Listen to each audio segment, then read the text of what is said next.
The first thing I heard after dying was applause. Not the warm kind, not the proud kind, not the kind that rises because people cannot help themselves.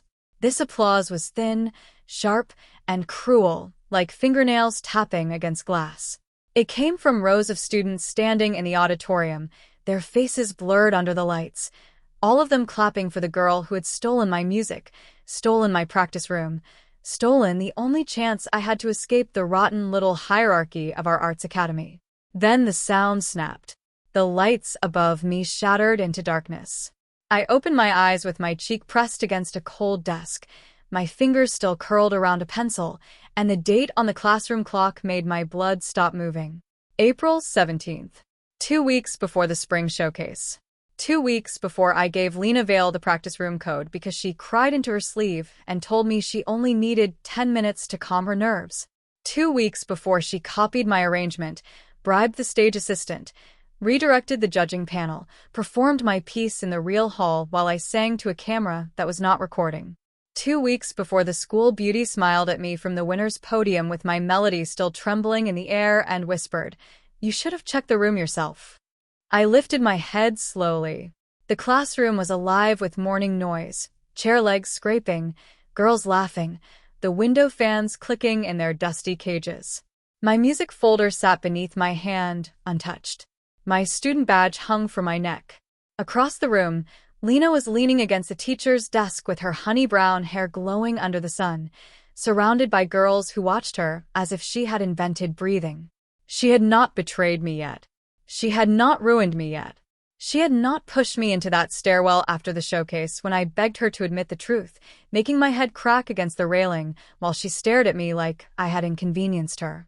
In this life, she still believed I was the useful quiet girl with the perfect ear, the girl who knew which rooms had the best acoustics, which piano stayed in tune, which hall monitors could be distracted with sweet tea, which practice spaces the teachers secretly saved for scholarship candidates. In this life, she had not yet learned that a girl who remembered her own funeral was not a girl you could fool twice. I did not scream. That was the first difference. In my past life, everything in me had been noise.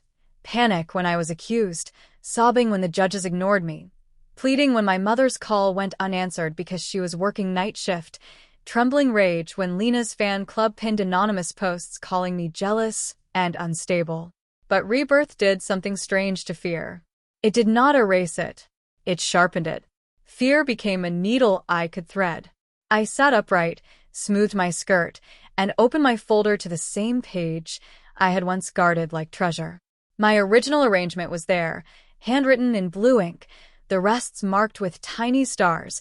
The bridge changed from minor to suspended fourth because I had wanted the song to sound like a door opening. I remembered how Lena had praised those stars. "You make notation look pretty," she had said, leaning too close, her perfume sweet enough to make my throat ache. Then she borrowed my folder while I ran to the vending machine, photographed every page, and returned it with a crease in the corner as if even theft bored her. I turned the page. This time, the stars looked childish. I took my eraser and rubbed them away, one by one, leaving faint ghosts in the paper. The girl beside me, Mina, glanced over. "You okay? You look like you saw a corpse." I almost laughed. I had seen one. Mine. Instead, I said, "I'm fixing a mistake." That was when Lena noticed me. Her eyes moved from my face to my folder and back again. In both lives, she had a way of noticing anything that did not orbit her. Her smile came soft and harmless. "Nara," she called across the room, sweet enough for everyone to hear, "you're coming to the auditorium meeting after lunch, right? We need your brain for the showcase logistics." There it was, the first hook in the old trap. In my previous life, I had blushed because Lena Vale needed my brain. I had packed up early, followed her like a moon following a planet, and handed her every secret I had earned through years of being invisible. This time, I closed my folder before she could see the page. "Maybe," I said. The room dipped into a tiny silence. Lena's smile stayed, but her eyelashes stopped moving. "Maybe," she repeated, as if the word had offended her. I stood, picked up my bag, and walked past her without lowering my head. Behind me, someone whispered, Since when does Nara talk like that? Since I died, I wanted to say. Since the last time I trusted beauty to mean goodness. By lunch, the academy was already singing the old song.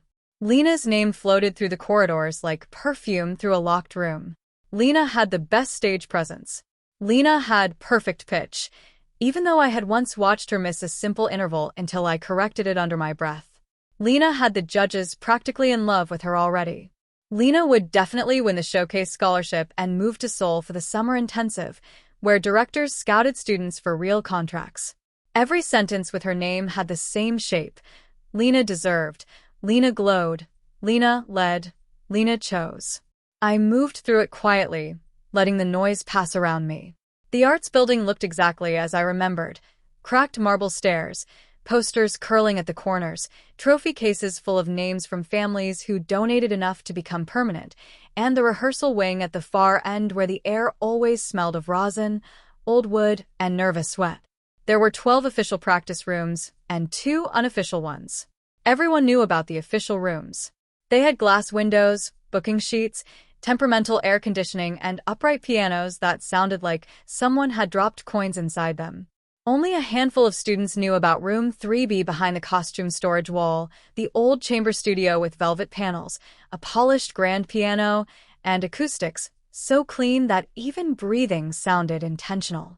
In my first life, I discovered it by accident during a rainstorm when I followed a leaking pipe and found the side door wedged open with a broken metronome. I practiced there every dawn for 6 weeks. My voice bloomed there. My arrangement grew there. Then Lena found out because I told her. Not directly, at first. I said, "There's a quieter room, but it's hard to access." She squeezed my hand. "You're so kind, Nara. I knew you wouldn't let me fall apart." The next day, my student card stopped opening the side door. The day after that, her name appeared on a private schedule I had never seen. A week later, the assistant director moved her showcase slot to the main judging hall, claiming a technical issue had affected mine. I learned too late that the real practice room and the real performance route were connected. Whoever rehearsed in 3B got priority for live hall testing, and whoever got live hall testing could request the final slot. In an academy obsessed with prestige, the final slot was not just a time. It was a crown. The auditorium meeting began with Lena standing beside the student coordinator, pretending not to enjoy the way everyone looked at her. I took a seat in the back near the emergency exit, not because I was afraid, but because exits are useful when you're done being trapped. Mr. Han, the showcase advisor, paced under the stage lights with a clipboard.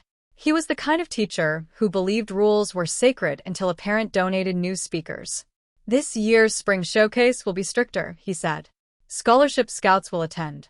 Room assignments, technical rehearsals, and warm-up schedules are confidential to prevent crowding." Confidential. I bit the inside of my cheek. Last time, that word had made me feel safe.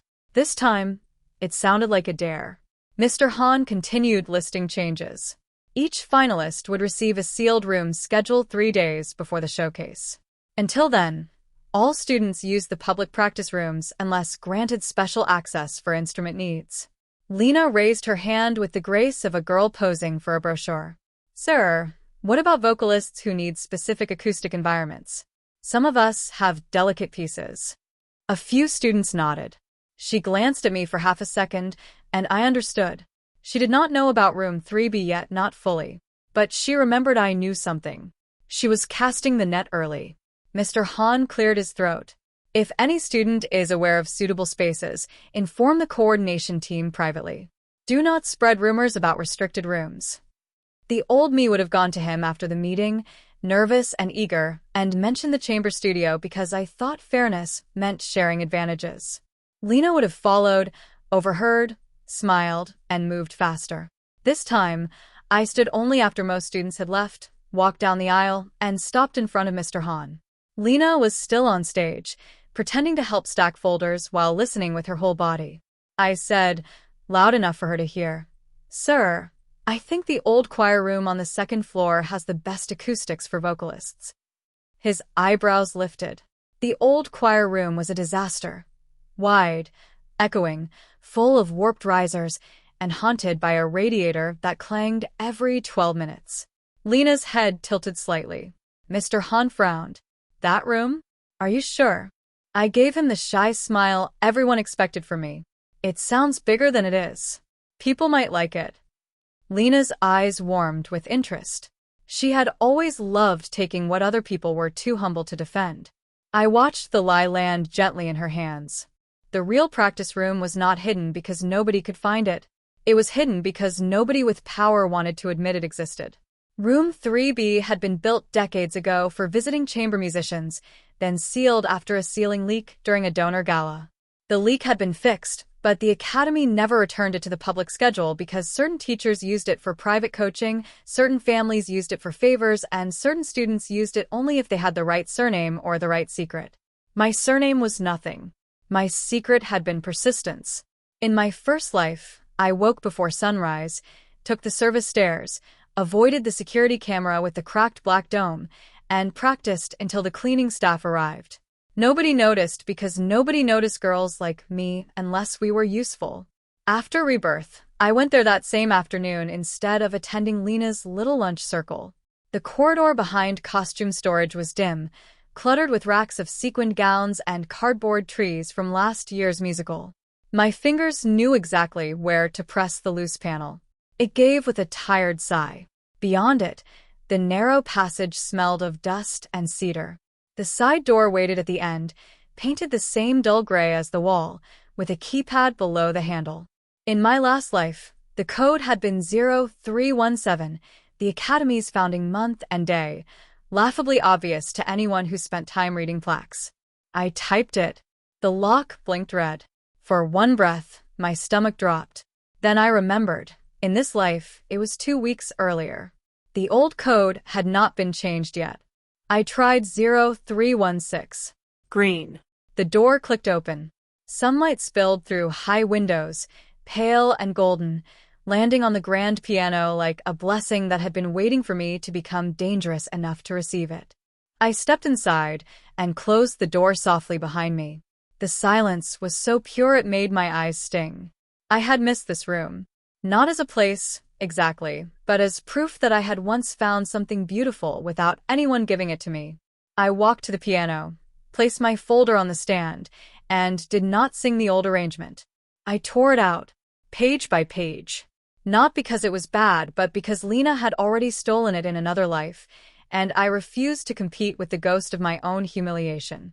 My new piece began with absence. That was the only way it could begin. A single note held too long, then cut off before it resolved. A phrase that sounded as if it had forgotten where home was. I worked until the sun lowered and the room turned amber, rewriting the melody around everything I knew would happen. Lena's strength was spectacle. She loved high notes, dramatic pauses, hands lifted toward the lights. She understood how to make people look at her. She did not understand how to make them listen. So I built a song that punished shallow listening. The first verse sounded simple, almost fragile, but underneath it the piano line shifted by half steps, turning sweetness into tension. The bridge required breath control she did not have. The final section stripped away ornament until the voice stood bare. No glitter. No hiding. A singer either meant it or collapsed. As I marked the score, footsteps passed outside the hidden corridor. I froze. Through the wall, I heard Lena's voice. Are you sure she came this way? Another girl answered. I saw her near costume storage. Lena laughed lightly. Nara is probably looking for quiet again. She gets so intense before competitions. It's adorable. Adorable. My pencil pressed so hard it snapped. In my first life, that word had kept me small. It made my ambitions seem cute, my labor seem harmless, my exhaustion seem like a personality quirk. I waited until their footsteps faded, then opened my bag and pulled out the small roll of black tape I had bought from the supply closet that morning. The old room 3B sign was barely visible on the inner door, metal letters dulled with age. I covered it completely. Then I took a blank label and wrote storage access, broken lock in block letters. It was not a perfect disguise, but perfect was not necessary. People rarely searched past the explanation that let them stop thinking. I left through the side stairwell, not the costume passage, and by the time I reached the courtyard, Lena was waiting under the cherry trees with 2 iced coffees and a smile sharp enough to cut fruit. "Nara," she said, walking toward me as if we had planned to meet. "You disappeared." Her friends lingered behind her, pretending to check their phones. I looked at the coffee she held out. In my first life, she had brought me drinks whenever she wanted information. Always sweet, always expensive, always impossible for me to reject without seeming rude. "I had practice," I said. She pouted. "Without me? I thought we were helping each other this year." A breeze scattered petals across the path. One landed on her sleeve, and she brushed it away like even flowers should know their place. "Helping each other?" I repeated. Her smile flickered. "Of course. You're amazing with arrangements, and I'm good with performance. We balance each other." Balance. She meant I would build the ladder, and she would climb it in heels. I took the coffee, thanked her, and did not drink. "I told Mr. Han about the old choir room," I said. "You were right to ask about acoustics." Lena's face brightened by a fraction, not enough for anyone else to notice, but I noticed because I had spent one lifetime studying the moment a knife entered my back. "The old choir room?" she asked. "Second floor." I nodded. "It's overlooked. The echo makes your voice sound fuller. But don't tell everyone. If people crowd it, the teachers will lock it." Her fingers tightened around her cup. "You're so thoughtful." There was the second hook. Praise, soft as velvet, thrown over greed like a curtain. She stepped closer. "Maybe we can try it together tomorrow morning." I tilted my head. "Tomorrow? I have theory review." "Then lend me your access card. Just for before homeroom." She said it casually, almost bored, as if asking for a tissue. My skin remembered the stairwell. My skull remembered the railing. I smiled. "My card has been glitching." Her eyes sharpened. "Really? Really?" I lifted the coffee she had given me. "Thanks for this, though." Then I turned and poured it into the trash can beside the bench. Not dramatically, not slowly, just enough for her to see brown liquid vanish into garbage. The girls behind her went silent. Lena's lips parted. I said, "Too sweet," and walked away. The first pattern break happened the next morning at 6:12 a.m. In my first life, I had found Lena outside room 3B at that exact time 1 week before the showcase, holding my copied schedule and pretending surprise. In this life, I found her outside the old choir room, hair pinned back, cheeks flushed with triumph, one hand on the door handle.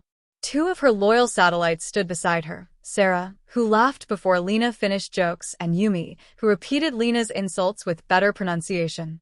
The old choir room door was unlocked because nobody cared enough to lock disappointment. I stood at the end of the hallway, hidden behind a bulletin board about fire safety, and watched them slip inside like thieves entering the wrong house. For 3 minutes, nothing happened. Then the radiator started clanging. The sound burst through the hallway in violent metallic coughs. Lena's first note died instantly. "Sera squeaked." Yumi whispered. "Maybe it stops." It did not stop. It clanged again, louder, then hissed like an angry kettle. Lena tried to sing over it. Her voice bounced off the wide walls, came back muddy, and tangled with itself. The old choir room did not make voices sound fuller. It made them sound guilty. I should have felt satisfied. Instead, I felt cold. Revenge, I was learning, was not fire at first. It was ice forming clean edges. Lena stormed out 7 minutes later, face tight. "This room is unusable," she snapped. Sarah hurried after her. "Maybe Nara didn't know." Lena stopped. "Nara knows everything about rooms." Her tone had changed. Not suspicious yet. Not fully. Just irritated, the way a cat might be irritated by a locked window. I stepped backward into the stairwell before they saw me, but my shoe tapped the metal threshold. Lena turned. For 1 second, our eyes met through the gap. I widened mine as if startled. "Oh," I said. "Were you practicing there? How was it?" Her smile returned so quickly, it was almost beautiful. "Interesting," she said. "Very interesting." I nodded with innocent concern. The radiator can be expressive. Yumi coughed into her hand. Sarah looked at the floor. Lena's smile thinned. You're funny lately, Nara. Am I? I asked. She leaned closer. I like it. Just don't get too funny before the showcase. There it was, the first glimpse of the girl from the stairwell. Not the beauty. Not the darling. The hand behind the curtain. By the end of the week, Lena had begun circling me. She appeared in my locker when I changed books. She sat 2 rows behind me in theory class, though she hated theory class and usually arrived late enough to be admired. She asked Mina whether I was stressed, asked the accompanist whether I had booked any private rehearsals, asked a junior stagehand whether he had seen me near restricted areas. The old me would have panicked and confessed something just to end the pressure. The new me fed her crumbs. On Monday, I let her see a fake note in my planner. Choir room after lunch. Test final echo. On Tuesday, I told Mina loudly that the 3rd floor dance studio had surprising resonance, then watched Lena drag her girls there during ballet club and get scolded by Madame Ree for leaving heel marks on the floor. On Wednesday, I asked the library assistant about old auditorium blueprints while Lena stood close enough to hear, then checked out a book on stage lighting and left a bookmark on a page about basement access. By Thursday, half the school believed I was preparing some secret technical masterpiece, and Lena was losing sleep trying to steal the wrong version of it. That was the second lesson Rebirth gave me. The best way to hide a truth is not silence. Silence creates a shape people want to fill. Noise gives them something easier to chase. But I was not only playing defense. Every dawn, I returned to room 3B and rebuilt myself. I trained breath until my ribs ached. I sang scales against the piano until the high notes stopped feeling like cliffs. I recorded each session on an old phone and listened on the bus, marking every wobble, every lazy consonant, every emotion that sounded performed instead of lived. Sometimes my voice cracked on the final phrase, and the old shame rose up like smoke. In my first life, one crack would have ruined my day. This time, I pressed repeat. Again, again, again. A cracked note was not failure. A cracked note was a witness. It told me exactly where the weakness lived. Mina noticed before anyone else. She was not popular, but she was observant in the way quiet students become when survival depends on reading rooms faster than they are read. After class on Friday, she followed me to the vending machines and said, "You're messing with Lena." I selected barley tea, watched the bottle drop, and said, "That sounds dangerous." "It is dangerous," Mina said. "That's why I'm asking why you're doing it." I looked at her. In my first life, Mina had tried to defend me after the showcase. She posted a comment saying my arrangement sounded like Lena's performance because mine was probably the original. Within an hour, Lena's friends found an old video of Mina singing off-key in middle school and spread it with captions until she deleted every account she had. I had never apologized because I was too busy drowning. Now she stood beside me, alive and unhurt, and I felt a sudden fierce need to keep at least one person out of the blast radius. "Don't get involved," I said. Her mouth twisted. "That means yes." I opened the tea. "It means I don't want you targeted." "Too late. I sit next to you." She leaned against the vending machine. "Also, Lena asked me yesterday whether you had a boyfriend, a therapist, or a secret sponsor. In that order." Despite myself, I laughed. It startled both of us. Mina smiled a little, then grew serious. "Nara, she doesn't just compete. She edits reality. If she wants people to think you're unstable, they'll believe it before lunch." I knew so well my bones seemed to hum. "Then I'll give them something else to believe." Mina studied me for a long moment. "You found something, didn't you? A room? A recording? A teacher?" I said nothing. She sighed. Fine. "Don't tell me. But whatever you're planning, make sure it has proof." People forgive pretty girls for accidents. They forgive rich girls for mistakes. They do not forgive quiet girls for sounding angry. That sentence stayed with me all day. It was brutally accurate. Proof came from the Academy's own laziness. The rehearsal wing cameras did not record every hallway, but the equipment checkout desk did. Students who borrowed microphones, tripods, speakers, or recording devices had to swipe their IDs. In my first life, Lena used a school recorder to capture my run-through, then edited the audio into her rehearsal file. I remembered because during the investigation, Mr. Han said there was no proof she had ever accessed my materials, only that someone had checked out equipment under a junior's name. I had been too broken to ask which junior. This time, I asked early. Not directly. I brought the equipment assistant, Jay, a convenience store sandwich at 7 a.m. because I remembered he skipped breakfast and got migraines by noon. He looked at the sandwich, then at me. Is this poisoned? Only with gratitude, I said. He snorted but ate it. Jay was a senior in the technical track, permanently sleep-deprived, allergic to drama unless drama affected cable storage. By the third morning, he trusted me enough to complain. By the fifth, he told me the checkout software still used the same default admin password because the department head thought changing it would confuse the workflow. I did not ask for the password. I waited until he went to fix a projector, leaned over the desk, and watched the monitor reflection in the dark trophy case as he typed it on return. Not noble, maybe, but I had been noble once, and nobody had engraved it on my grave. That afternoon, I logged into the system from the library computer and confirmed what I needed. Every device checkout created a timestamp, user ID, and purpose note. I could not create Lena's crime before she committed it, but I could prepare the net. I created a new booking request under my own name for a basic recorder and wrote, "Personal rehearsal documentation for original composition."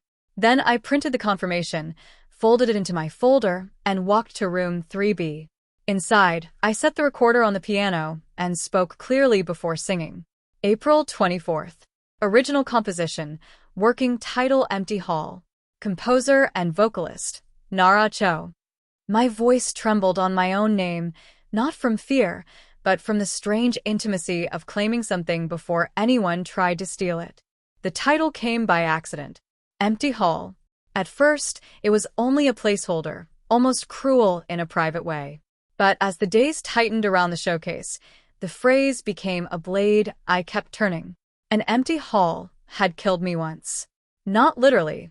That had been Lena's shove, the stairwell, the brief white explosion behind my eyes, but spiritually, it was the empty hall that did it. I had performed to empty seats because I trusted the schedule Lena handed me after helping coordinate warm-ups. She told me the judges had moved preliminary vocal acts to Studio C due to sound checks. Studio C had 30 chairs, no audience, and a camera on a tripod with a dead battery. I sang my heart into that dead black, while the real judges sat in the auditorium listening to Lena perform my arrangement.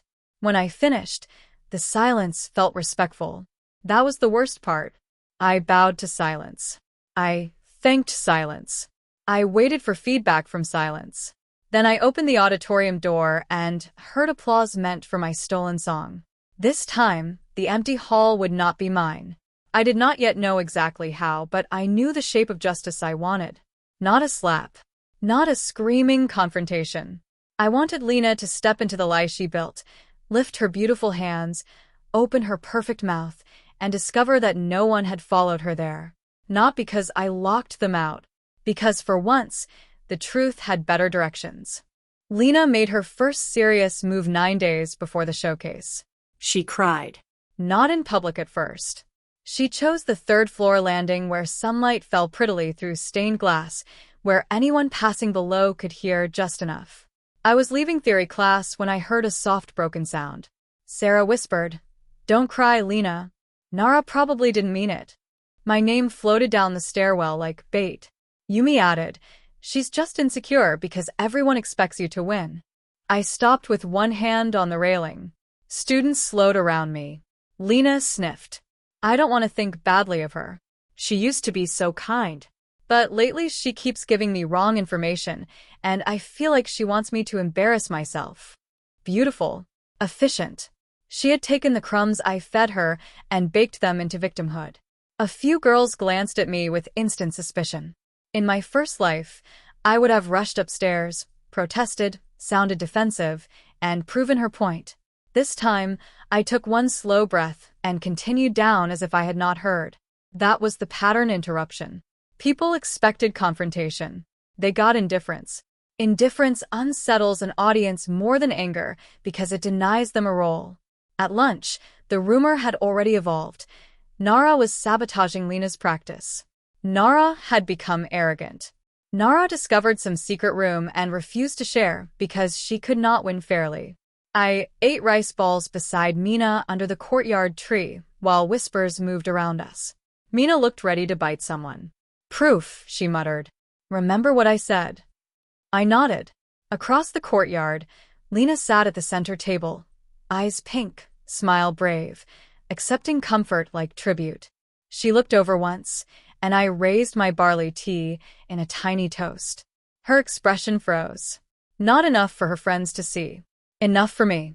Later that day, Mr. Han called me to the faculty office. He sat behind his desk, uncomfortable before speaking, which meant Lena had already done her work. "Nara," he said, "several students feel there has been tension regarding rehearsal information." I folded my hands. "That sounds stressful for them." His eyebrows twitched. "Have you been telling students to use unsuitable rooms?" "Students ask my opinion. I give it." "And the old choir room?" I said it sounded bigger than it was. This was true. Dangerous truths are often more useful than lies. Mr. Han sighed. "Please avoid creating confusion." I let silence stretch just long enough for him to fill it. "You're a talented student," he added. "Don't damage your reputation before evaluations." There was reputation, the leash placed on every girl who could be punished more easily than protected. I smiled politely. "Of course, sir. I'll rely only on official schedules from now on." He looked relieved. He did not hear the trapdoor opening under that sentence. The official schedules were sealed 3 days before the showcase, but the draft existed earlier, and Lena knew that. In my first life, she got the draft from the student coordinator's tablet while pretending to help organize name tags. This time, I made sure she got a different draft. It was not easy. Revenge stories make traps sound like lightning. One clever move, one dramatic reveal, one gasp from the crowd. Real traps are mostly walking, waiting, copying keys, checking printer trays, pretending not to notice when your hands shake. I spent 2 evenings learning the coordinator's habits. Hannah, the coordinator, printed everything twice because she distrusted tablets. She kept the real schedule in a blue folder and working drafts in yellow. She left both on the stage manager table during rehearsals, waited with a cracked mug. Lena always volunteered near that table. So I created a yellow folder draft of my own. Not forged perfectly, just convincingly enough for someone eager to steal. I used the Academy template from last year's showcase program, adjusted the dates, listed warm-up spaces, and placed Lena's name in Studio C at 6:40 p.m., with judge's private acoustic check beside it. Then I listed my own name in Practice Room 8 at 6:10, boring and public. The real schedule, if unchanged, would place finalist vocalists in the auditorium green room and final performances on the main stage. The fake schedule needed to flatter Lena's greed. Studio C had once been used for private judge previews. Everyone knew that in a vague, rumor-fed way. The phrase private acoustic check would sound exclusive. The empty room would feel like a privilege until the door closed.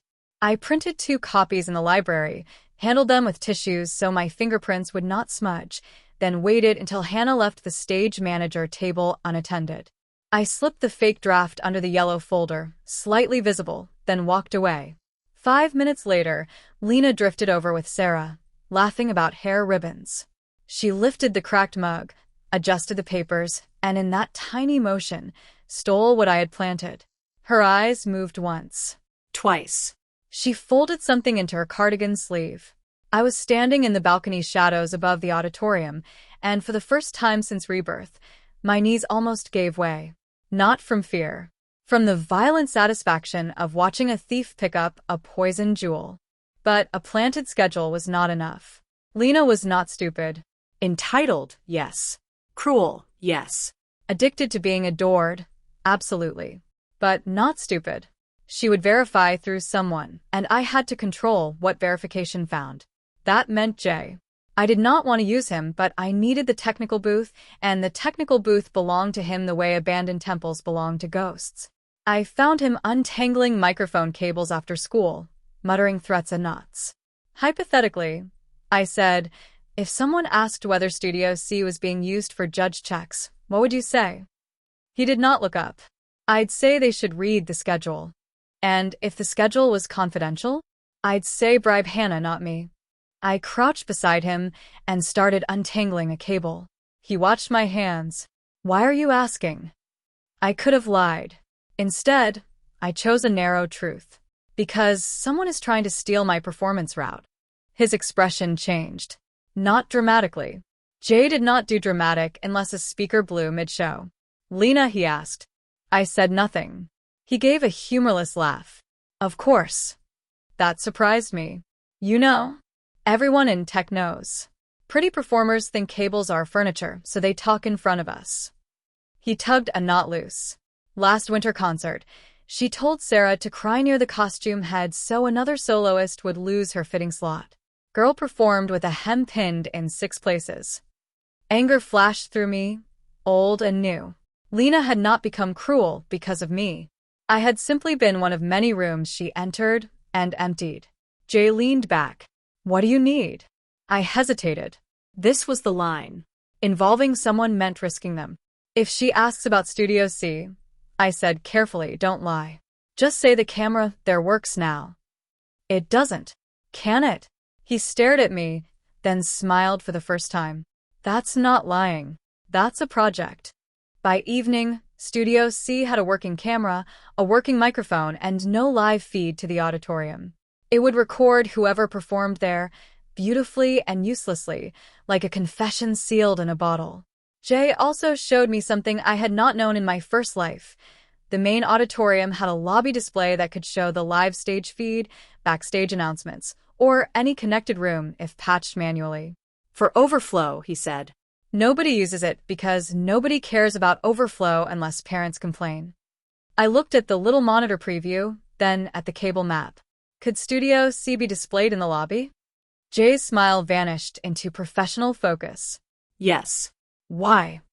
I heard ghost applause again. Thin. Pull. Then I heard a different silence, one with witnesses. Not yet, I said. But maybe soon. Lena came to me directly the next day, which meant the fake schedule had begun working. She found me in the library stacks where I was copying clean sheet music. No entourage this time. That was how I knew she was serious. Without witnesses, her sweetness thinned. She leaned one shoulder against the shelf and looked at the pages in my hand. You changed your arrangement. I placed my palm over the title before she could read it. A little. That's risky, so close to showcase.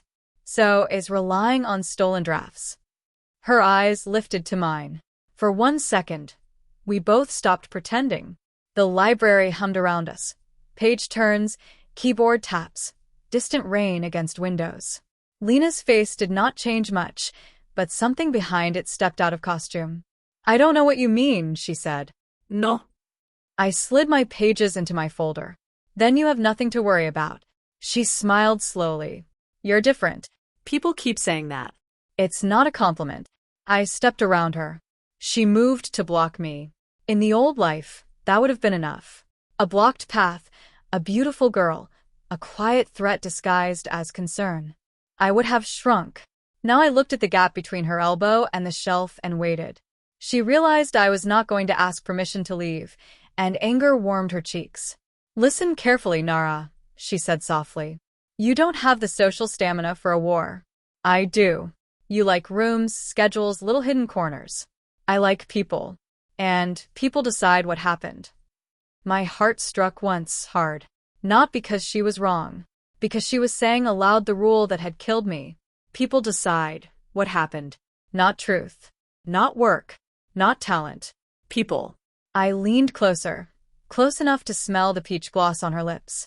Then bring people, I whispered. Bring all of them. Her lashes fluttered. She had expected fear, maybe anger. She had not expected an invitation. I walked away before she could answer. But halfway down the aisle, she called after me, still soft. You'll regret this. I did not turn.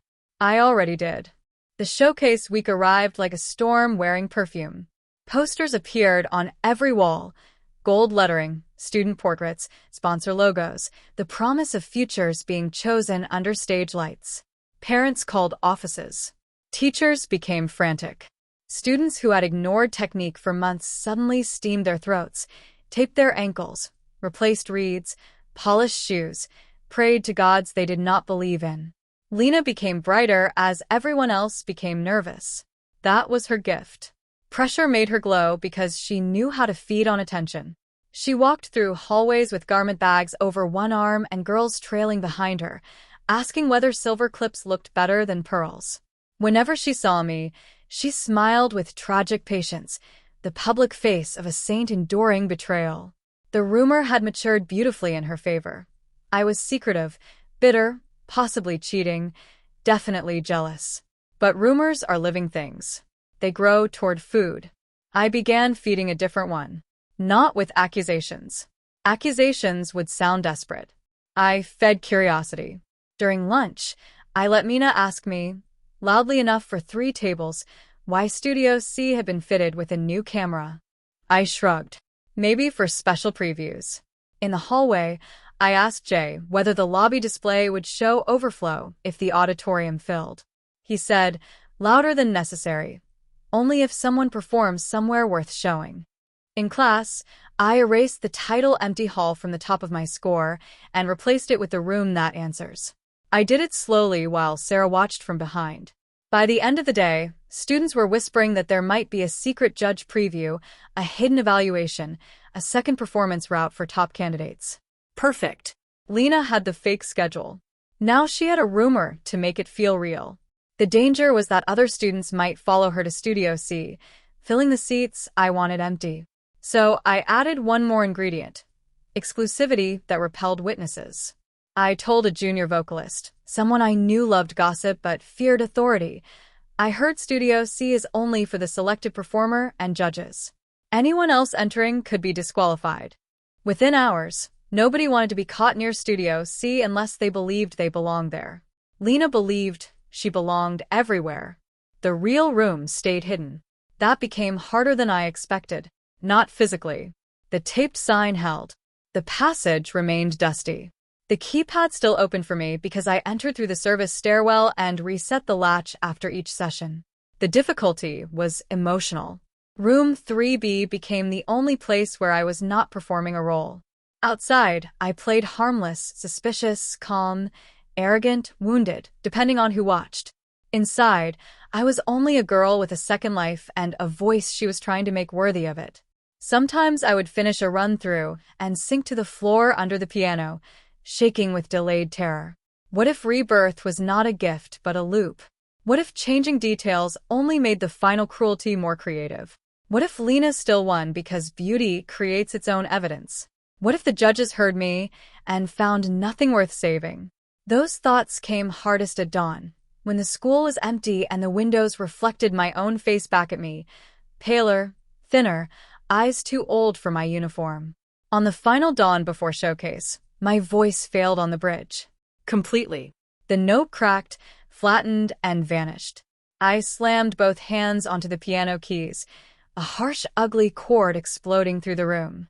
Again, I told myself. My voice came out hoarse. I tried again, failed again. For 10 minutes, I was not reborn, not clever, not vengeful. I was a frightened girl in a locked room, and the old shame had its hands around my throat. Then I remembered the empty seats. I remembered bowing to no one. I remembered Lena's whisper. You should have checked the room yourself. I stood, drank water, and changed the bridge. Not to make it easier, to make it truer. Instead of forcing the high note, I dropped into a lower register, almost spoken, letting the piano climb without me. The effect stunned me.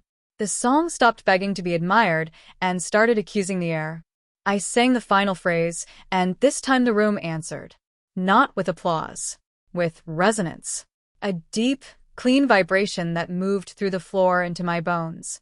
I laughed once, breathless. Then I wrote the change in red ink and underlined it twice. Showcase day began with rain.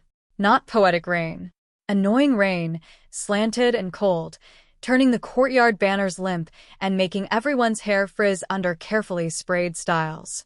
Students arrived carrying garment bags over their heads, shrieking under umbrellas, parents clogging the driveway with cars, teachers shouting instructions that dissolved in water.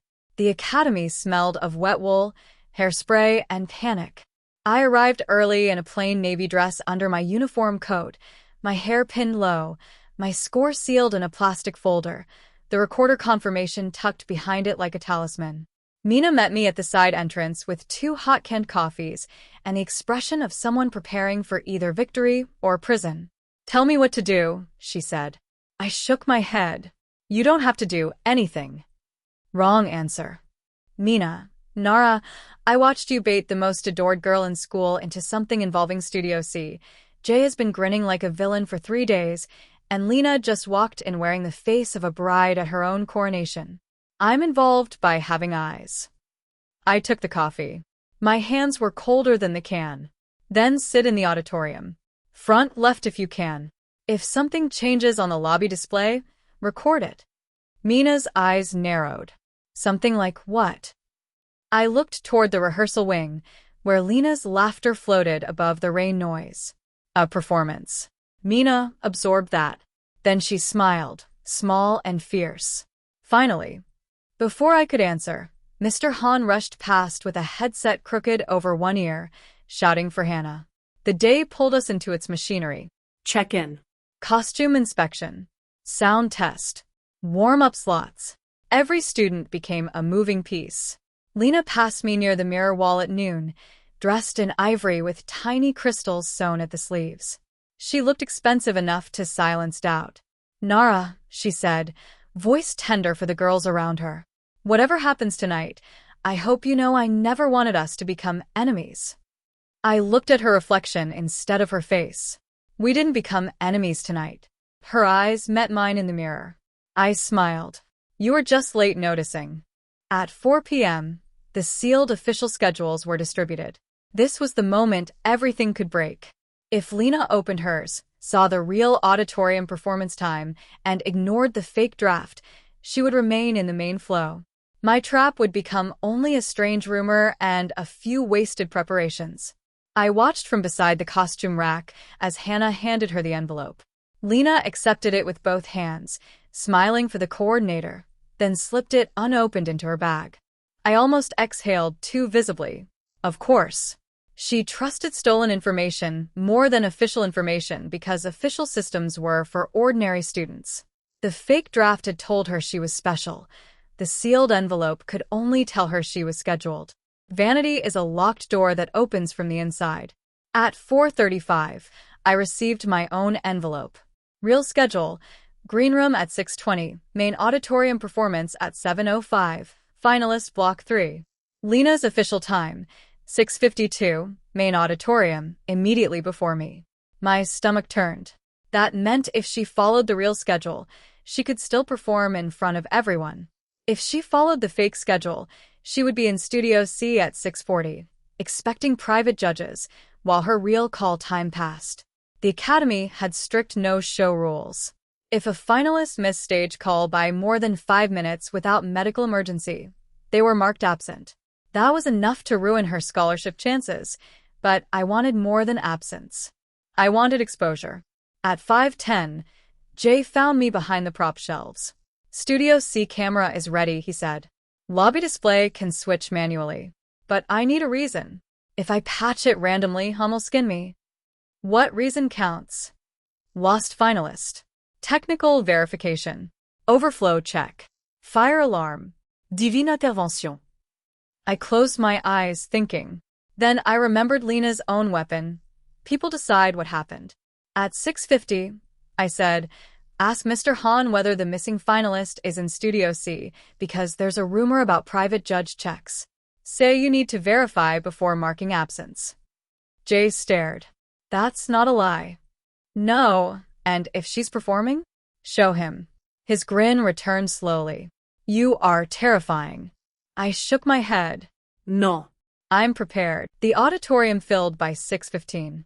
Rain tapped against the high windows while warm stage lights painted everything gold. Parents rustled programs. Students craned their necks, comparing outfits, whispering predictions. The scholarship scouts sat in the reserved row with unreadable faces and expensive coats. I stood in the green room doorway, watching the world that had once excluded me. In my first life, I had not been nervous at this point because I had already been diverted. I was in Studio C then, alone, warming up, grateful for what I thought was privacy. Now I was where I was supposed to be, and the fear was enormous. Not fear of Lena. Fear of being heard. That is the secret nobody tells you about invisibility. Being unseen hurts, but being seen after years of hiding can feel like stepping into traffic. Mina waved from the front left row. She had her phone ready in her lap. Mr. Han moved backstage with his clipboard, counting performers. Lena Vale, he called at 6:43. No answer. He frowned. Lena Vale. Sarah, pale under too much blush, looked around. Yumi whispered into her phone. I stood very still. Mr. Han's frown deepened. She was here earlier. Hannah checked the sign-in sheet. She signed in at noon. Find her. Those two words moved through backstage like electricity. Students perked up. Missing finalists were more exciting than good ones. At 6:47, Sarah hurried toward the side corridor, but Jay intercepted her with a coil of cable over one shoulder. I could not hear what he said, but she pointed vaguely toward the rehearsal wing, flustered. At 6:50, the performer before Lena began on stage, a violinist whose bow shook for the first 8 bars. Mr. Han's headset crackled. He pressed one hand to his ear. What do you mean Studio C? He snapped. My pulse climbed into my throat. On stage, the violinist hit her stride, bright notes filling the hall. Backstage, Mr. Han turned slowly toward the technical booth. Patch it to preview, he said. Now. The word now opened the trap. At first, only the lobby display showed her. That was important. The auditorium audience kept listening to the violinist, unaware that a different performance had begun outside the doors. In the lobby, parents arriving late stopped under the monitor. Students sent to fetch water froze with cups in their hands. On the screen, Studio C looked smaller than I remembered, its 30 chairs arranged in neat empty rows, its gray curtains drawn, its camera angle brutally centered. Lena stood at the front in ivory, crystals catching fluorescent light instead of stage glow. She was singing to empty seats. Not warming up. Not testing. Performing. Full expression, lifted hands, eyes shining toward an audience that did not exist. For a few seconds, I almost admired her commitment. She believed so completely in her own special path that the absence of judges had not stopped her. Maybe she thought they were behind the camera. Maybe she thought important people liked to watch unseen. Maybe she simply could not imagine a room arranged for her that was not secretly full of admiration. Then came the melody. My old melody, not the new one. The first life arrangement, the stolen version she must have photographed before Rebirth? Impossible, I thought, and my blood chilled. Then I understood. She had stolen it in this life too, or tried to. Not from my folder. From the crumbs. The fake notes, old drafts, maybe a page I had intentionally discarded in the classroom recycling bin, thinking it harmless because I had abandoned it. Lena had assembled a ghost of my first song from scraps. It was close enough to condemn her and wrong enough to expose her. The bridge sagged. The starred rests were missing because I had erased them. She had filled gaps with decorative runs that glittered and said nothing. In the lobby, people began recording, whispering, laughing, not loudly at first, because confusion still softened the cruelty. Then Sarah burst through the backstage door and saw the monitor. Oh no, she whispered. Mr. Han followed, face darkening with every note. Why is she there? Hannah said, she's due on stage in 2 minutes. Jay, standing by the patch panel, answered with perfect innocence. She appears to be doing a private acoustic check. The violinist finished to polite applause. The stage manager whispered frantically into the headset. The audience inside still did not know. Mr. Han had a choice: delay the program to retrieve Lena, or mark her absent and continue. In my first life, he had chosen convenience over truth. This time convenience served me. "Call her once," he said. Hannah dialed. On the lobby monitor, Lena's phone vibrated on a chair in the empty front row. She glanced at it mid-phrase, saw Hannah's name, and smiled as if confirmation had arrived. Then she ignored it and sang louder. That was the moment the laughter changed. It sharpened. People understood before anyone explained. She was not where she was supposed to be. She believed she had outsmarted the schedule. She was performing as if chosen for something secret, while the Real Hall waited without her. Mr. Han's face hardened. "Mark absent if she's not at stage door in 5. Hannah hesitated. "But sir, we are not delaying scouts for a student who ignored official call." He turned away. Through the auditorium doors, the MC announced a brief adjustment. "Our next finalist will be moved later in the program. Please welcome Nara Cho." My name hit the hall like a hand against my back. Too soon. Lena was supposed to be before me. My body went cold. I had prepared for a 7:05 performance, for a few more minutes of breathing, for the satisfaction of watching her absence settle before I stepped out. Instead, the stage opened now. Pattern disruption. The trap had sprung early, and the spotlight did not care whether I was ready. Mina looked back from the front row, eyes wide. On the lobby monitor, Lena continued singing to empty chairs, unaware that my name had been called in the real auditorium. For one insane second, both of us were performing, she to nobody, me to everyone, our lives crossing like blades in different rooms. I walked to the stage entrance. My legs felt separate from me. Mr. Han saw my face and mistook it for stage fright. "You can do this," he said. I almost laughed. "Sir, I thought I have already died doing less." The curtain gap glowed. I stepped through. The first thing I saw was not the audience. It was the empty seat in the front row reserved for finalist performer, Lena Vale. Someone had placed a program on it. A single ivory ribbon lay across the cushion, probably fallen from her garment bag earlier. It looked like a shed skin. Then I saw the scouts, the teachers, the students, Mina with her phone held low, and behind the glass doors at the back, a cluster of people still watching the lobby monitor over their shoulders.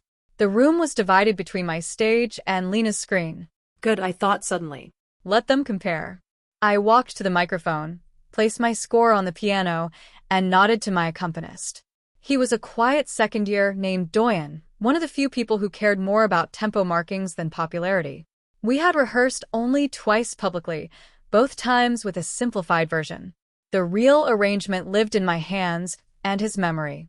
He looked up at me, asking silently if I wanted to begin. I breathed in.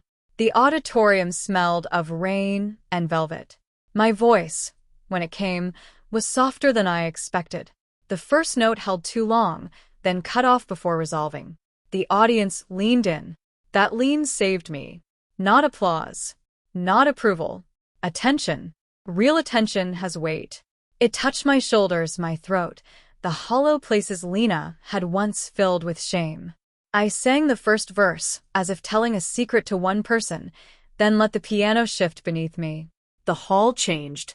People stopped turning toward the lobby. The whispers thinned. Even the rain seemed quieter. When I reached the bridge, the old high note waited like a ghost above me. In another life, I had chased it and cracked. In this life, I dropped low. I left a light inside the room. I sang, almost speaking, but you carried the door away. Doyen's piano climbed without me, bright and aching, and the absence where the high note should have been became the wound itself. I saw one scout lower her pen and simply listen. I saw Mr. Han's mouth part slightly backstage. I saw Mina press her hand over her lips. And in the very back, through the glass, I saw Lena enter the lobby. She was still glowing from performance when she came through the side door, breath lifted, cheeks flushed, expecting perhaps a private judge to greet her, perhaps a staff member to escort her to applause. Instead, she walked into a lobby full of people watching her on the monitor. The delayed feed showed her final pose in Studio C. One hand to her chest, chin raised, empty chairs behind her like a verdict. For 1 second, real Lena and screen Lena existed side by side. The lobby went silent. Then someone laughed. Not kindly. Lena's face changed in layers. Confusion first. Irritation. Then calculation fast as a blade. Her eyes flicked to the auditorium doors, to the monitor, to Jay, to Hannah, to the parents with phones raised. She understood enough to move. She pushed toward the auditorium entrance, but a staff member blocked her, whispering urgently. I kept singing. That was harder than any note. My body wanted to watch her fall apart. My soul wanted to turn and see every second. But the stage demanded discipline, and discipline was the one thing she had never stolen from me. I faced forward. The final section stripped the piano down to single chords. My voice stood bare. No runs. No glitter. No pleading. If no one hears you, I sang, ask who taught the silence your name. The line was not in my early drafts. I had written it at dawn after my voice cracked, and now it landed in the hall with a force I felt before I heard. The audience did not move. That kind of silence is rare. It is not emptiness. It is fullness held still. I finished on a note that did not resolve completely, because some stories should not pretend closure arrives cleanly. For half a second, nothing happened. My first life flashed so vividly, I almost bowed to silence again. Then Mina stood. She clapped once, hard. Doyen joined. A scout stood. Then the hall rose, not all at once, not like a movie, but unevenly. Honestly, people pulled to their feet because the sound had gone somewhere inside them and shaken a locked thing loose. The applause was not thin. It was not cruel. It was heavy enough to live in. Backstage after the performance, everything fractured. Lena was crying now, but not the pretty kind. These tears were angry, fast, ruining the shimmer at the corners of her eyes. Mr. Han had her official unopened schedule in one hand and the fake yellow draft in the other. Hannah kept saying, I did not issue that. Jay stood nearby looking aggressively neutral. Sarah and Yumi hovered at a distance, suddenly fascinated by the floor. When I entered, still warm from applause, Lena turned on me. You did this. There it was. No sweetness. No fragile victim. Just accusation, raw and desperate. The hallway quieted. Students leaned closer. Teachers pretended not to. In my first life, this was where I lost. I would have shouted back, you stole from me first. I would have cried, pointed, shaken, sounded guilty. This time, I took the recorder confirmation from my folder and handed it to Mr. Han. Sir, I said, before this becomes another rumor, I'd like to submit documentation of my original composition process, including dated recordings from school equipment. Lena's eyes widened. Mr. Han blinked. Now. Now seems appropriate. Jay coughed into his fist, possibly to hide a smile. Lena recovered quickly. She's trying to distract from sabotage. She gave me the wrong schedule. I looked at her. Did I? Yes. She thrust the yellow draft toward me. You planted this. I did not touch it. That isn't mine. Liar. Where did you get it? The question was soft.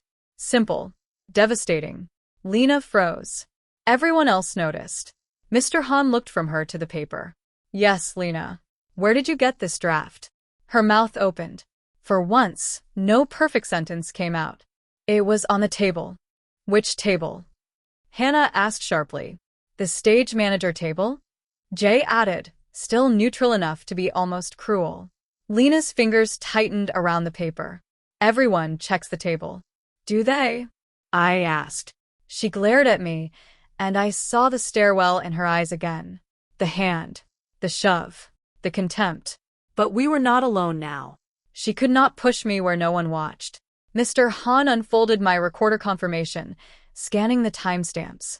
Nara, you have recordings? Yes, sir. Multiple rehearsals. With spoken dates. Lena laughed too loud. Anyone can fake that. True, I said. But the equipment checkout system logs device use. And Studio C just recorded your entire private acoustic check. Maybe we can compare compositions. The hallway went dead still. The comparison did not happen immediately in front of everyone. Schools love justice only after they have checked whether justice creates paperwork. Mr. Han ushered Lena, me, Hannah, Jay, and two department heads into the small conference room behind the auditorium. Outside, the showcase continued, applause rising and falling like another world. Inside, Lena tried every door. First confusion. She thought Studio C was a judge check because someone told her. Who? She could not remember. Then injury. She had been under terrible pressure and my coldness had affected her emotionally. Then accusation. I had been hiding practice spaces from other finalists, which proved malicious intent. Then status. Her mother was on the donor committee, and mishandling this could embarrass the academy. The department heads listened with the grave expressions adults use when deciding how much truth they can afford. I said little. That was deliberate. Each time Lena spoke, she created another thread. My job was not to tangle myself in them. My job was to lay evidence beside her words and let the threads tighten. Jay pulled the equipment logs. My recorder checkouts matched my spoken date files. Studio C footage showed Lena performing a composition with multiple melodic phrases matching. An abandoned draft I could prove was mine because it appeared in earlier dated recordings before I changed it. More importantly, the footage showed the fake schedule in Lena's hand as she entered Studio C. Hannah confirmed that official schedules were sealed and distributed in white envelopes, not yellow drafts.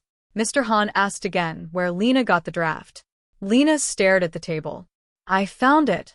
And you trusted a found draft over your sealed official schedule? He asked. Silence. One department head rubbed his temple. The other, Madame Rhee, watched Lena with open disgust. Miss Vale, she said, do you understand what this looks like? Lena's head snapped up. It looks like she trapped me. Madame Rhee's voice cut cold. It looks like you stole unofficial scheduling information, skipped your assigned performance call, and performed a suspiciously similar piece in an unauthorized room.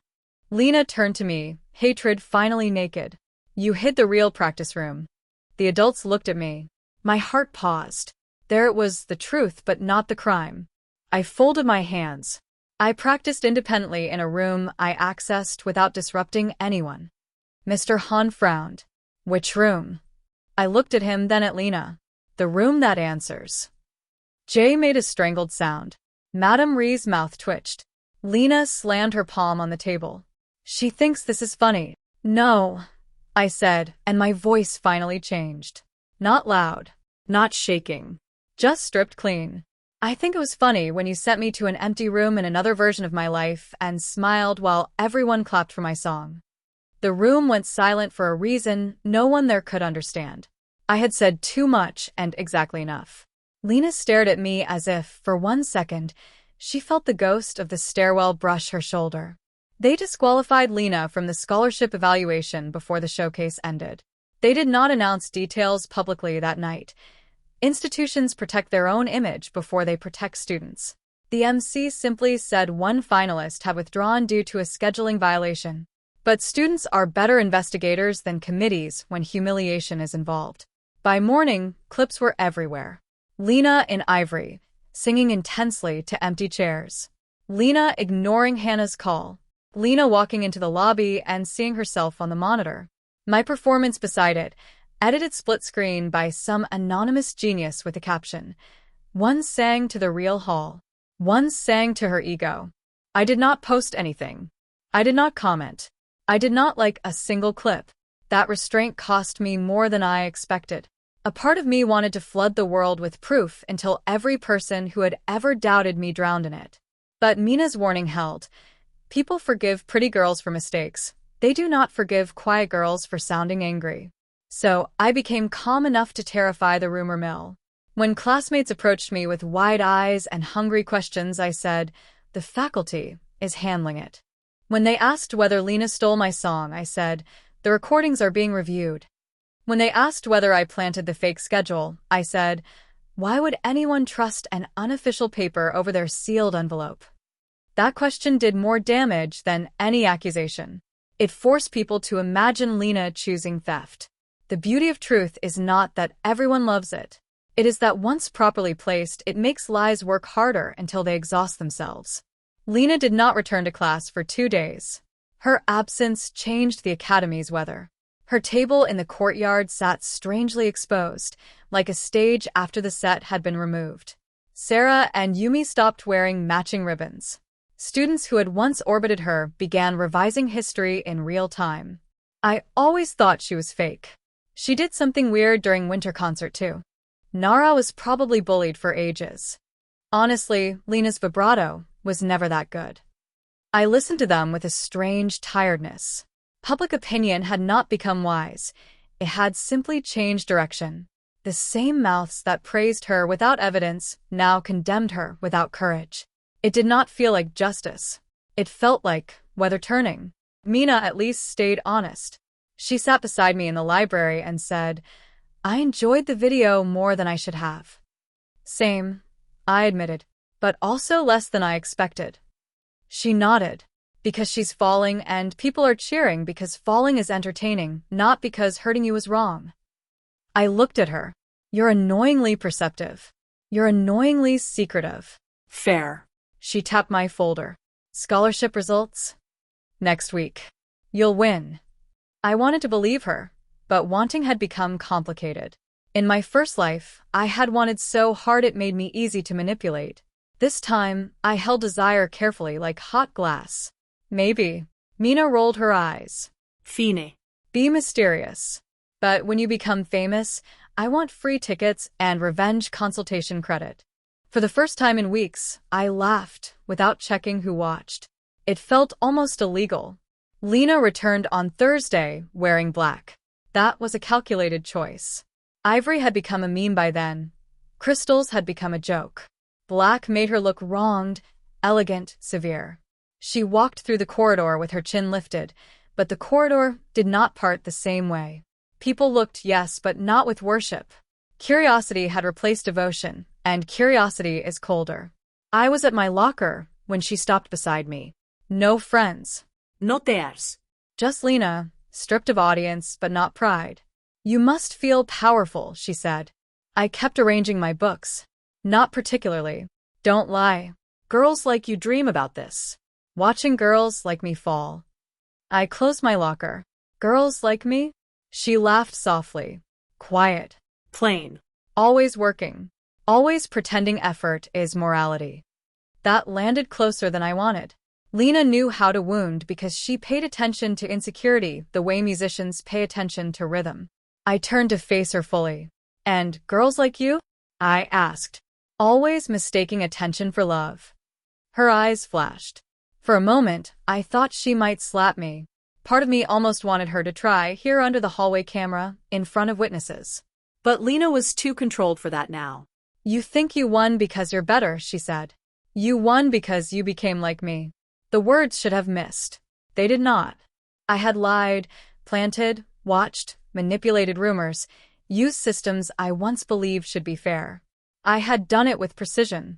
I had done it because the fair path had once led to my grave. Still, the question remained. If survival made me cruel, what exactly had I saved? Lena saw the hit and smiled faintly. There she is. I stepped closer. No. You don't get to do that. My voice was low enough that only she could hear. You don't get to push someone into a corner, then call them ugly for learning the shape of walls. You taught me the game. I changed the ending. That does not make us the same. Her smile faded. I continued. You needed empty seats to learn the difference. For once, she had no answer. The bell rang, harsh and ordinary. Students moved around us. I walked away first. The scholarship interview happened 3 days after the showcase. I expected questions about my composition, my training, my goals. I did not expect the first scout to ask, "Why did you choose not to resolve the final note?" She was the woman who had lowered her pen during my performance, silver hair tucked behind one ear, gaze sharp but not unkind. I sat across from 3 judges in a room that smelled of coffee and expensive paper, hands folded to hide their trembling. Because resolution would have been dishonest, I said. The song is about reclaiming a room, but reclaiming doesn't erase what happened there. The second scout leaned forward.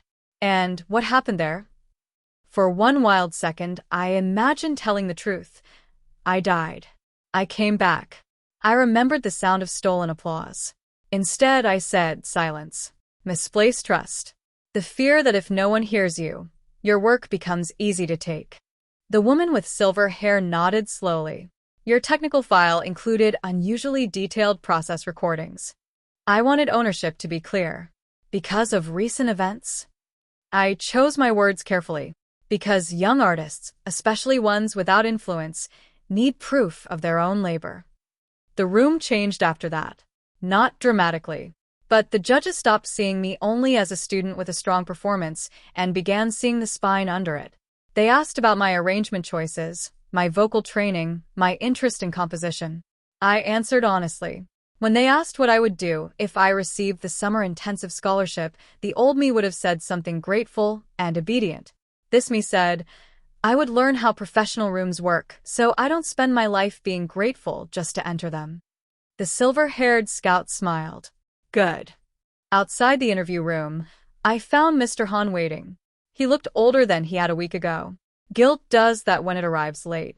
Nara, he said, I owe you an apology. I did not make it easy for him. I waited. He cleared his throat. I should have paid closer attention to the rehearsal rumors. And to Lena's behavior. Still too general. Still institutional. But better than nothing. Yes, I said. He blinked, perhaps expecting me to soften it. I did not. He nodded slowly. Yes. I should have. That was enough for now. Forgiveness is not a performance lot. Nobody gets it by showing up late and looking sorry. Lena's official punishment was smaller than the internet wanted and larger than her family expected. Disqualification from the showcase scholarship. Removal from student ambassador roles. A notation in her conduct file for unauthorized access to confidential materials. Required apology letters to the coordination team and affected performers. No public confession. No expulsión. No dramatic downfall into permanent ruin. At first, anger rose in me again. She had done more than steal a schedule. In another life, she had stolen my future, then my breath. But schools cannot punish crimes from timelines they do not remember. They punished what I could prove. That had to be enough. The unofficial punishment was harsher. Lena's beauty remained, but its magic cracked. People still looked at her, but now they looked for signs of manipulation. Her tears no longer guaranteed belief. Her compliments sounded like traps even when they were not. She could rebuild, perhaps. Girls like Lena often do. But she would never again move through the academy as weather. She had become a person. For someone addicted to being an atmosphere, that was devastation. One afternoon, I saw her alone in the old choir room. The door was half open. The radiator clanged once every 12 minutes, faithful as ever. She stood in the center, not singing, just staring at the warped risers. I could have walked past. I almost did. Then she spoke without turning. Was there really another room? I stopped. The corridor smelled of dust and rain. Yes. Was it beautiful? A strange question. A human one. I thought of room 3B at dawn. Sunlight on the piano. Resonance rising from the floor. Yes. Lena laughed once, bitter and small. Of course. I waited for resentment, accusation, another blade. Instead, she said, I thought if I found the right room, I'd become undeniable. I looked at her profile, the perfect line of her nose, the tiredness makeup could not hide. No room does that. Yours did. No, I said. I did. She flinched, but not with anger, with recognition. I walked away before pity could confuse me. Pity is dangerous when you have survived someone. It can make you hand back the knife. The scholarship results were posted the following Monday at 9 a.m. The academy still used paper lists for important announcements because they enjoyed watching students suffer in clusters. By 8:55, the bulletin board outside the main office was packed. I stood at the edge, unable to move closer, my heart beating with humiliating force. After everything, after rebirth, after proof, after applause, I still wanted my name on that paper so badly it hurt. Wanting had survived. That frightened me and comforted me at the same time. Mina shoved through the crowd with the moral flexibility of someone raised on public transport and scanned the list. Her face changed before she spoke. She turned toward me, eyes shining. Nara. One word. That was all. The crowd shifted and I saw it. Spring Showcase Summer Intensive Scholarship. Nara Cho. My name, black ink on white paper. Not hidden. Not redirected. Not whispered as a rumor. Printed. Official. Real. Sound vanished for a moment. Then came noise. Congratulations, surprise, a few forced compliments, someone saying they always knew, someone else asking whether I would perform Empty Hall again. Mina hugged me so hard my folder bent. I let her. Over her shoulder, I saw Lena at the far end of the corridor. She had arrived late, or maybe she had been there all along, and I had not noticed. Our eyes met. I expected hatred. I expected a sneer. Instead, she looked at the list, then at me, and for the first time since I had known her across 2 lives, she lowered her gaze first. It was not an apology. It was not redemption. It was only the smallest possible acknowledgement that the world had not arranged itself around her desire. I accepted it for what it was and nothing more. That evening, I went back to room 3B alone. Not to practice. Not to hide. To say goodbye. Maybe, though I did not yet know whether I was leaving the room or the girl who had needed it so desperately. The academy was quiet after celebration. The costume racks stood like sleeping creatures. My fake storage access sign had begun peeling at one corner. I removed it carefully, folded the tape over itself, and slipped it into my pocket. The metal letters underneath emerged dull and patient. 3B. I opened the door. Sunset filled the room, turning dust into gold. The grand piano waited. For weeks, I had treated this room like a weapon, a shelter, a witness. Now it was only a room again, beautiful and empty. I sat at the piano bench and placed my hands on the keys, but I did not play Empty Hall. I played the first melody I ever wrote as a child, a clumsy little tune about my mother coming home from work. It had no dramatic bridge, no clever unresolved ending, no revenge hidden between notes. It was simple. It was mine. Halfway through, I started crying. Not the controlled tears I had denied Lena's audience. Ugly, quiet tears that bent my shoulders and blurred the keys. I cried for the girl who sang to a dead camera. I cried for the girl on the stairwell floor. I cried for the girl who came back and had to become sharper than her own kindness. Then I wiped my face, opened my notebook, and wrote a new rule on the first blank page. Never confuse being good with being available. Under it, I wrote another. Never hide the real room from yourself. A week later, the Academy unlocked room 3B officially. That was Madame Rie's doing, though Mr. Han took half credit in the staff memo. The room became a supervised senior practice space with a booking system, usage logs, and a sign on the door that did not pretend it was storage. Students lined up for slots the first day, whispering like pilgrims. Some were disappointed when the room did not magically improve them. Others became reverent after hearing themselves clearly for the first time. That pleased me more than I expected. In my first life, I thought sharing the room had ruined me. In this life, I understood the difference between sharing and being harvested. A resource made fair is not the same as a secret stolen by someone who plans to lock you out.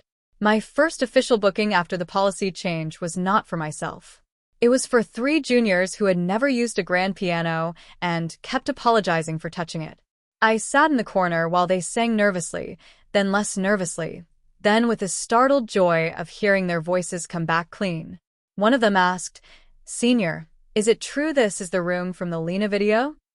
I considered lying. Then I said, "It's the room for my performance." The junior blushed. Right. Saw the... I smiled. Don't apologize. Just remember whose story you're telling. She nodded solemnly, and I realized I had become the kind of senior I once needed. Not endlessly generous, not easily used, but present, precise, willing to open doors without handing over my spine. Before I left for the summer intensive, Lena found me one last time at the courtyard gate. The cherry blossoms were gone by then, replaced by thick green leaves and heat rising from the pavement. She looked different without her circle around her. Still beautiful, yes, but beauty without constant confirmation becomes quieter, almost ordinary. She held a white envelope in both hands. For one absurd moment, I thought she had brought another fake schedule, and the thought must have shown on my face because she laughed weakly. "It's not a trap." That sounds exactly like something a trap would say. Her mouth curved despite herself. "Fair." She held it out. "My apology letter. The official one is on file. This is a less official." I did not take it immediately. "Why?" She looked past me toward the arts building.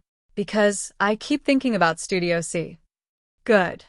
Her eyes returned to mine, sharp with old irritation, then softened.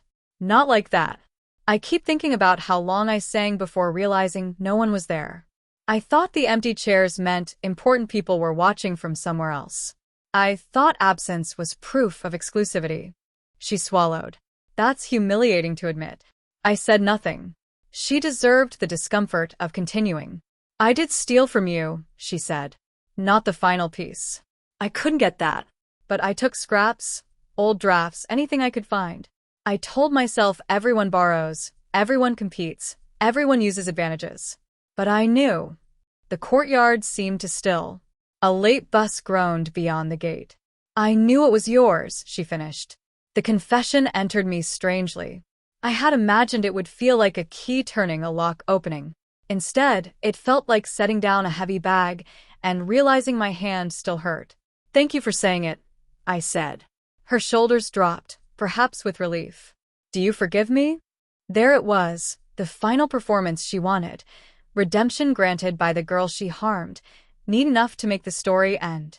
The old me might have given it because refusing would feel cruel. The new me knew better. "No," I said. Her face tightened.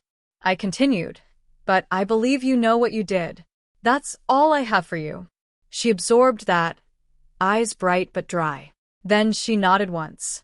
"Good luck in Seoul. Good luck becoming someone you can stand when no one is clapping." It was not kind. It was not cruel either. It was the truest blessing I had. On the train to Seoul, I opened Lena's envelope.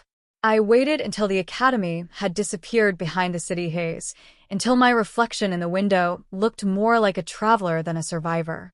The letter was handwritten, surprisingly plain. She did not decorate the apology. She did not excuse herself with pressure or expectations or family. She wrote that she had mistaken admiration for safety, competition for permission, and my quietness for consent. She wrote that singing to empty seats had been the most honest review she had ever received. She wrote that she was sorry for taking what I made and sorrier for believing I would never dare make noise about it. The letter did not mention Rebirth, of course. It did not mention the stairwell. It did not mention the other version of me who never reached this train. But as I folded it back into the envelope, I felt something loosen. Not forgiveness. Not closure. Something less dramatic and more useful. Space. The future had space again. Outside the window, rain began to streak the glass, turning buildings silver. My phone buzzed with a message from Mina. "Don't become too elegant for convenience store coffee." I smiled and typed back, "Impossible. I'm built from barley tea and revenge." She sent 13 laughing emojis and one threat about free tickets. I leaned my head against the window and let the train carry me forward. The summer intensive was nothing like the academy. Nobody cared that Lena had been beautiful. Nobody cared that I had been quiet. Nobody cared about our courtyard, our rumors, our sealed envelopes, our hidden rooms. The first instructor listened to me sing for 30 seconds and said, "Your lower register is honest, but your shoulders are lying." I almost thanked her. In Seoul, talent was not a crown, it was a starting line. Every room was full of students who had survived their own schools, their own Lenas, their own empty halls. Some were richer. Some were poorer. Some were kinder. Some would steal, if given the chance. I did not become naive again. I labeled my scores. I logged my drafts. I trusted slowly. But I also did not shrink. When practice rooms opened at dawn, I entered through the front door. When instructors asked who had composed my piece, I said, I did, without explaining why my voice shook. When another student admired my bridge and asked how I thought of dropping low instead of singing higher, I said, I stopped trying to prove I could reach what hurt me. She wrote that down. I laughed, embarrassed, then realized it was true. Months later, the Academy invited me back for winter concert as an alumni guest, which was ridiculous because I had been gone only one semester, but schools enjoy claiming students once outsiders validate them. I returned anyway. Not for Mr. Han's proud handshake or the banner with my name spelled correctly after someone corrected it in marker. I returned because Mina was performing her first original piece, and because room 3B had become a real room with a calendar full of names that did not belong to donors. The building looked smaller when I walked in. That surprised me. Trauma preserves places at the size they were when they swallowed you. But hallways are just hallways once you have walked out and kept walking. Lena was there too. Not performing. Helping Madame Ree with junior staging, hair tied back, dressed simply. When she saw me, she nodded. No drama. No approach. No demand. That was fine. Some stories do not need enemies forever. Some only need the enemy to stop holding the door. Before the concert, I slipped into the auditorium and stood at the back while juniors filled the seats. The hall was not empty. It hummed with programs, whispers, tuning notes, the restless energy of people waiting to hear something happen. Mina found me and punched my arm. You look emotional. Groß. You look nervous. Also groß. She grinned, then glanced toward the stage. Room 3B helped. No, I said, smiling. You did. She groaned. Don't become inspirational. It's worse than elegant. Then she ran backstage. When Mina performed, she missed one note in the second verse. Not badly, just enough for her mouth to twitch. The old Academy would have made that twitch fatal. The new room, the new stage, or maybe only the new people watching allowed it to pass. She recovered, stronger, and by the end, the audience clapped with the relieved delight of hearing someone choose courage over perfection. I clapped until my palms hurt. Across the aisle, Lena clapped too. For once, nobody seemed to be stealing anything from anyone. After the concert, a junior asked me to sign her program. I thought she was joking. She was not. Her hands shook as she held out the paper. Your showcase video made me apply for composition track, she said. Not the funny edit. The real performance. I signed carefully, then paused. Can I write something? She nodded. Under my name, I wrote, check the room yourself, then sing like it belongs to you. Her face lit up. I watched her run back to her friends, and the words echoed through me with a meaning entirely different from Lena's old whisper.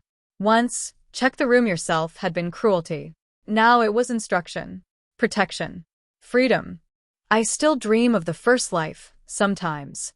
In the dream, I am back in Studio C, singing to the dead camera, believing silence means importance. The chairs are empty. The door is locked. My old arrangement sits on the piano with stars in the margins. Then applause leaks through the wall, and I know I have been erased. For a long time, I woke from that dream gasping. Later, the dream changed. I would stop singing, walk to the camera, remove the dead battery, and laugh.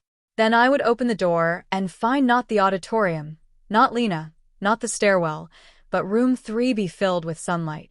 Dreams are not justice, but they can be repairs.